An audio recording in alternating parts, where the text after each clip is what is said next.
शरारती बंदर और सुनहरी जंगल का राज। बबलू की शरारतें खत्म होने का नाम नहीं लेती थीं। आज उसने चंचल गुलहरी के इकट्ठे किए हुए अखरोट छुपा दिए थे। चंचल परेशान होकर यहाँ वहाँ ढूंढ रही थी और बबलू ऊपर से उसे देखकर दांत निकाल रहा था। बबलू, ये अच्छी बात नहीं है, चंचल ने नाराज होकर कहा। Splash page. अचानक बबलू की नजर जमीन पर एक चमकती हुई चीज पर पड़ी। उसने नीचे उतर कर देखा तो वो एक खूबसूरत सुनहरा बीज था। जैसे ही बबलू ने उसे छुआ, बीज से एक हल्की सी आवाज आई, जैसे कोई सरगोशी कर रहा हो। बबलू हैरान रह गया, क्योंकि उसने ऐसा बीज पहले कभी नहीं देखा था। सुनहरी बीज, जंगल का अजीम राज। बबलू ये बीज लेकर जंगल के सबसे दाना बुजुर्ग दादा गजो हाथी के पास पहुंचा। दादा गजो एक पुराने तालाब के किनारे आराम कर रहे थे। उन्होंने बीज को अपनी सोंड से चखा और संजीदगी से कहा, बबलू, ये सुनहरी जंगल का बीज है। इसे बचाना तुम्हारी जिम्मेदारी है, लेकिन उसका राज सिर्फ क्रिस्टल गार में मिलेगा। बबलू ने मिट्ठो तोते को साथ लिया और क्रिस्टल गार की तरफ रवाना हो गया। रास्ते में घनी झाड़ियाँ और ऊंची पहाड़ियाँ थीं। मिट्ठो ऊपर से रास्ता देख रहा था, जबकि बबलू बीज को सीने से लगाए तेजी से आगे बढ़ रहा था। हमें हिम्मत नहीं हारनी चाहिए, मिट्ठो ने हौसला बढ़ाया। Splash page. गार के दहाने पर उनका सामना ज़ारा से हुआ, जो एक काली लोमड़ी थी जिसकी आंखें ज़ुमर्रद की तरह सब्ज चमक रही थीं। ज़ारा बहुत पुरस्कार लग रही थी। तुम यहाँ क्यों आए हो? ज़ारा ने गहरी आवाज में पूछा। बबलू ने डरते हुए इसे सुनहरा बीज दिखाया। ज़ारा सब्ज आंखों वाली मुहाफिज। ज़ारा ने मुस्कुराकर कहा, घबराओ मत, मैं इस गार की रखवाली करती हूँ।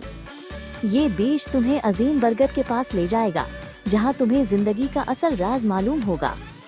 बबलू और ज़ारा गार के अंदर दाखिल हुए, जहाँ दीवारों पर लगे क्रिस्टल सितारों की तरह चमक रहे थे। गार के अंदर ज़ारा ने उन्हें दीवार पर बनी कुछ पुरानी तस्वीरें दिखाईं। देखो चंचल, ज़ारा ने कहा। चंचल भी अब उनके साथ आ मिली थी। ये जंगल तब तक सुनहरा रहेगा जब तक हम इसकी हिफाजत करेंगे। चंचल ने गौर से इन तस्वीरों को देखा, जो दरख्तों और परिंदों की कहानी सुना रही थीं। Splash page. गार से बाहर निकलते ही उनके सामने एक बहुत बड़ा बरगद का दरख्त था। उसकी जड़ें जमीन में दूर दूर तक फैली हुई थीं और उसके पत्ते चांदी की तरह चमक रहे थे। ये अजीम बरगद था, जो पूरे जंगल का दिल कहलाता था। अजीम बरगद, जिंदगी का मनबा।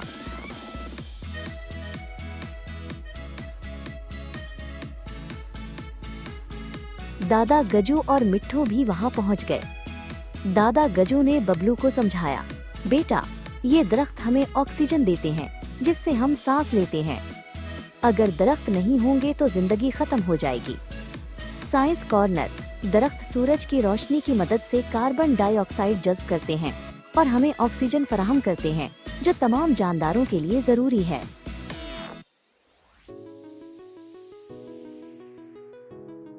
दरख्त सिर्फ ऑक्सीजन ही नहीं देते, बल्कि ये हमें फल, साया और घर भी देते हैं। दादा गजू ने बात जारी रखी। बबलू ने सुनहरी बीज को देखा और उसे एहसास हुआ कि ये सिर्फ एक बीज नहीं, बल्कि जंगल का मुस्तकबिल है। इसने दरख्त की जड़ों के पास एक छोटी सी जगह खोदना शुरू की।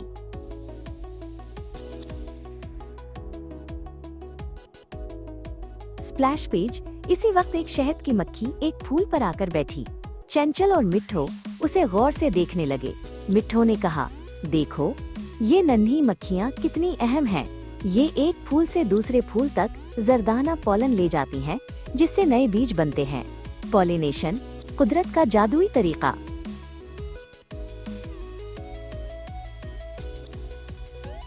Science corner. शहद की मक्खियाँ और परिंदे जब फूलों का रस चूसते हैं तो पोलन उनके जिस्म से चिपक जाता है। जब वो दूसरे फूल पर जाते हैं तो ये पोलन वहाँ गिर जाता है, जिससे फल और बीज बनते हैं। इसे पॉलिनेशन कहते हैं। बबलू ये सुनकर बहुत मुतासिर हुआ।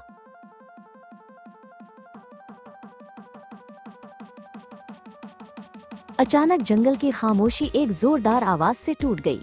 टिक टिक धूम। ये दरख्तों के गिरने की आवाज थी। बबलू और ज़ारा चौंक गई। दूर से कुछ इंसान कुल्हाड़ियां और मशीनें लिए जंगल की तरफ बढ़ रहे थे।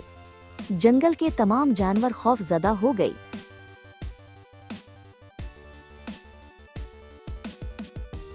स्प्लैश पेज, हमें अपने घर को बचाना होगा, दादा गजो ने गुस्से से चंघाड़ते हुए कहा। चंचल डर कर दादा गजो की पीठ पर चढ़ गई।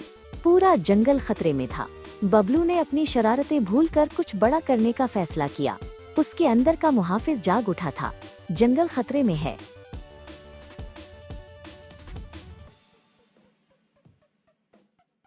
बबलू ने मिट्ठू से कहा, जाओ और तमाम परिंदों को इकट्ठा करो, हमें इन लकड़हारे को डराना होगा। बबलू अब एक लीडर बन चुका था। उसने अपनी शरारत को जंगल के दिफा के लिए इस्तेमाल करने का सोचा। उसने पत्तों और टहनियों से एक अजीबोगरीब मास्क बनाया।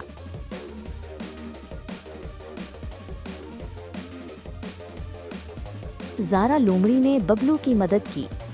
हमें उन्हें ये यकीन दिलाना होगा कि ये जंगल जादुई और पुरअसरार है, ज़ारा ने मशवरा दिया। उन्होंने मिलकर एक मंसूबा बनाया।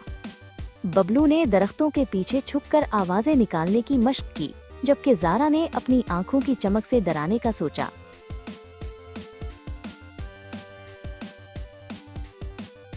स्प्लैश पेज जैसे ही लकड़हारे करीब आए, बबलू ने अपना अजीबोगरीब मास्क पहनकर दरख्तों के दरमियान से छलांगे लगाना शुरू कर दी। दादा गजो ने पस मंजर में जोरदार चंघाड़े मारे, जिससे पूरी जमीन लर्जने लगी। लकड़हारे घबराकर रुक गए। बबलू की चालाकी। मिट्ठू और उसके साथियों ने ऊपर से शोर मचाना शुरू कर दिया और ज़ारा ने झाड़ियों में अपनी सब्ज आंखें चमकाएं। लकड़हारे समझे कि जंगल में कोई जिन भूत है। वो अपनी कुल्हाड़ियां छोड़कर सर पर पैर रखकर भाग खड़े हुए। जंगल बच गया। खतरा टलने के बाद बबलू वापस अजीम बरगद के पास आया। उसने निहायत एहतराम के साथ सुनहरा बीज जमीन में बो दिया और उसे पानी दिया। चंचल ने भी इसकी मदद की। बबलू ने वादा किया कि वो अब सिर्फ शरारत नहीं करेगा, बल्कि जंगल का रखवाला बनेगा। स्प्लैश पेज जैसे ही बीज जमीन में गया, एक मोजज़ा हुआ। पूरे जंगल के दरख्तों के पत्ते सुनहरी होने लगे और हर तरफ से खुशबू आने लगी। हर तरफ सुनहरी रोशनी फैल गई, जैसे पूरा जंगल सोना बन गया हो। ये बबलू की जिम्मेदारी और मोहब्बत का इनाम था। सुनहरी जंगल की वापसी। दादा गजो ने बबलू के सर पर अपनी सोंड रखकर उसे दुआ दी।